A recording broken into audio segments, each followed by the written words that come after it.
Shalom. Puji Tuhan. Hari ini sebelum mendengarkan renungan firman, mari kita berdoa bersama.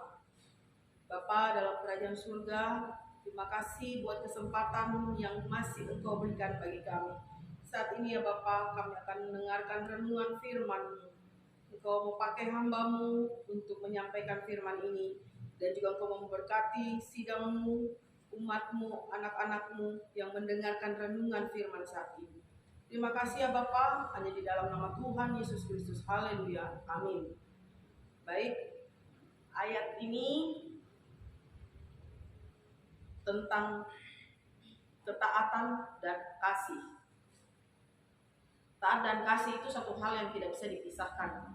Karena kalau kita cuma punya taat, kita tidak punya kasih, maka yang ada adalah peraturan.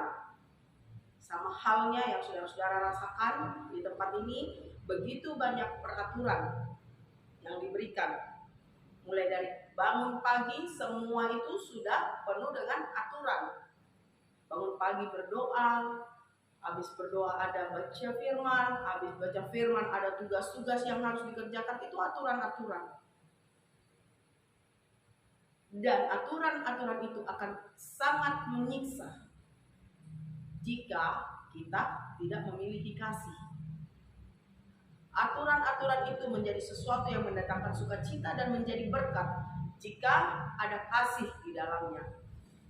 Baik, saat ini saya akan berbicara tentang taat dan kasih yang saya ambil dari Efesus pasal 6 ayat 1 sampai dengan yang ketiga. Mari yang punya Alkitab, yang ada Alkitab silakan membaca. Yang tidak bawa Alkitab, simak, dengarkan dengan baik. Saya akan bacakan untuk saudara. Taat dan kasih. Efesus pasal 6 ayat 1 sampai 3 berbunyi demikian. Hai anak-anak, taatilah orang tuamu di dalam Tuhan, karena haruslah demikian. Hormatilah ayahmu dan ibumu. Ini adalah suatu perintah yang penting, seperti yang nyata dan janji ini, supaya kamu berbahagia dan panjang umurmu di bumi. Amin.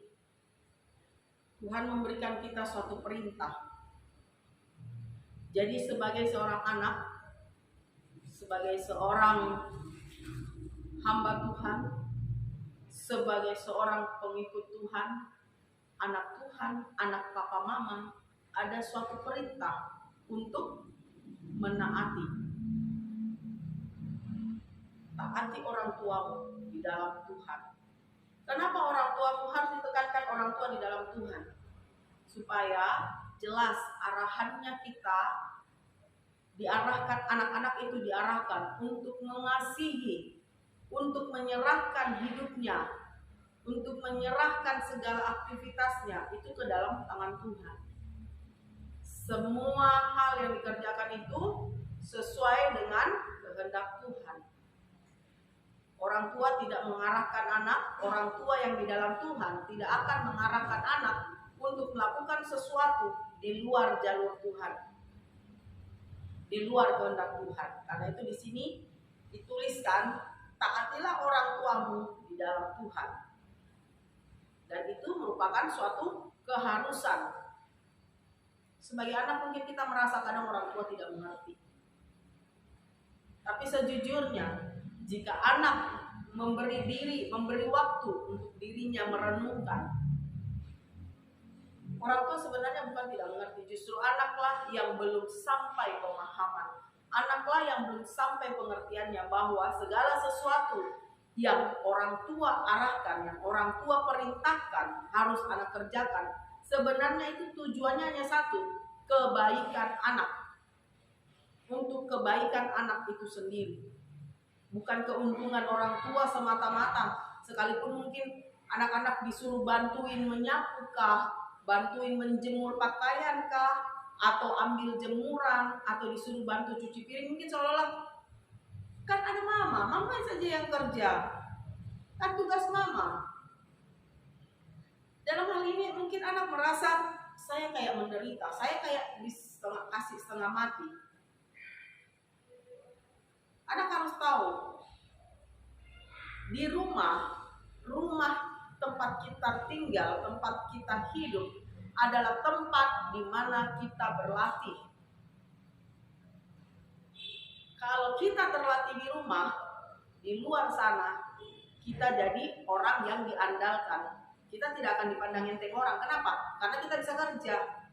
Tapi kalau di rumah anak melawan, di rumah anak malas, tidak taat, tidak dengar-dengaran, dia akan jadi anak yang tidak terlatih. Dan saat itu sudah menjadi kebiasaan, itu sudah sangat merepotkan. Hal itu akan terasa saat kalian, anak-anak, berada di luar lingkungan rumah. Kalian akan menjadi orang yang tidak diharapkan oleh teman-teman. Kenapa? Oh, karena dia malas. Oh, karena dia cuma tahu bikin kotor. Oh, karena dia cuma tahu ngomong, nggak tahu kerja. Itu yang terjadi. Pandangan itu, penilaian itu yang akan diterima oleh anak-anak yang tidak terlatih di rumah. Bisa jadi kalian akan kekurangan teman jadinya. Akhirnya merasa diri minder, merasa diri beda, merasa diri dunia tidak adil. Padahal kalian yang tidak memanfaatkan berkat yang Tuhan sudah beri. Apa itu berkat yang Tuhan sudah beri? Orang tua. Tuhan memberi orang tua kepada kalian sebagai titipan. Anak itu titipan kepada orang tua.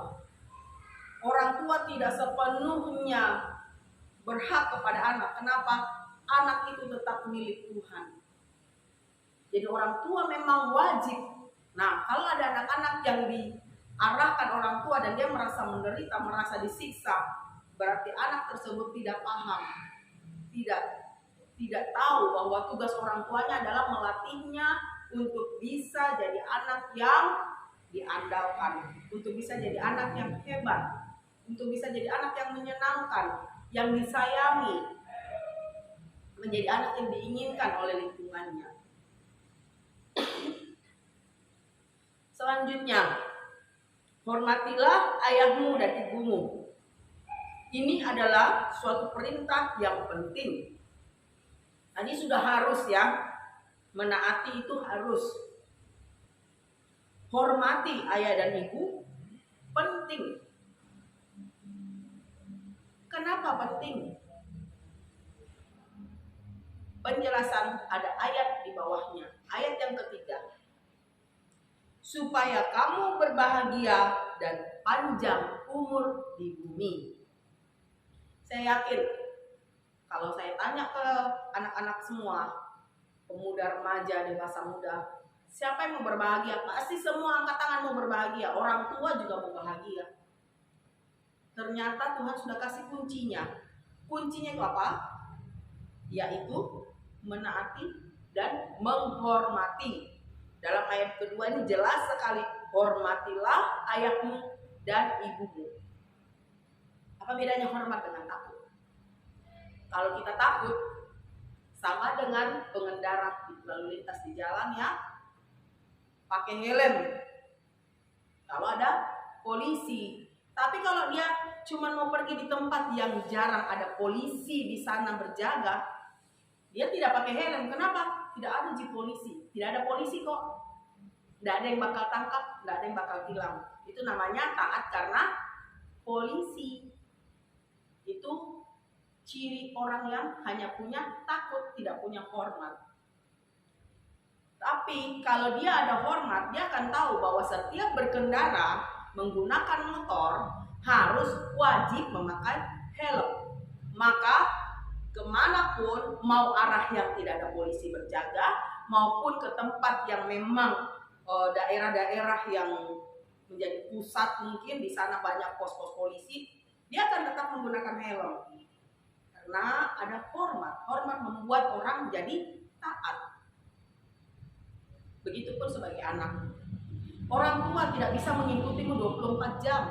Orang tua tidak ada di sekolah, orang tua tidak ada di kampus, orang tua tidak ada di lingkunganmu bergaul. Tapi rasa hormatmu kepada orang tua itu akan akan menjagamu.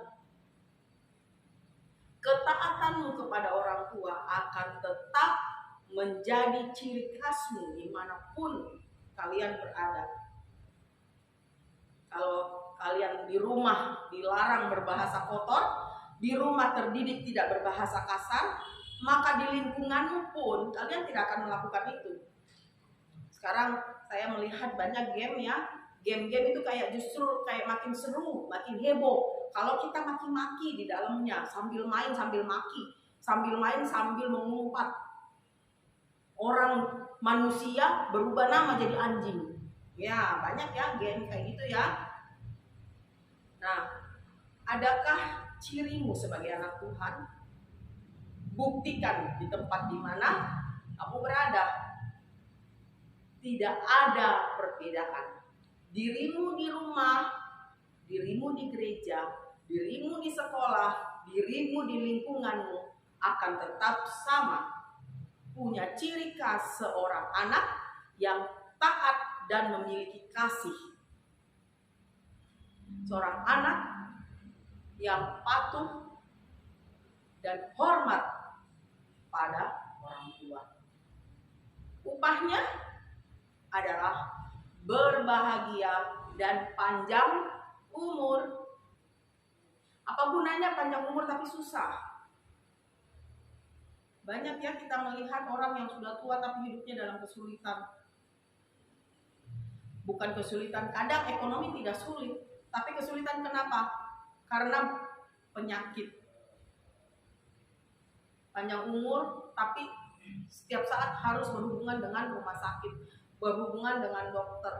Ataupun juga mungkin panjang umur tetapi harus sampai usia tua harus kerja keras karena anak tidak peka, tidak turut berbagi berkat dengan orang tua. Sampai tua, orang tua harus tetap bekerja menanggung hidupnya sendiri.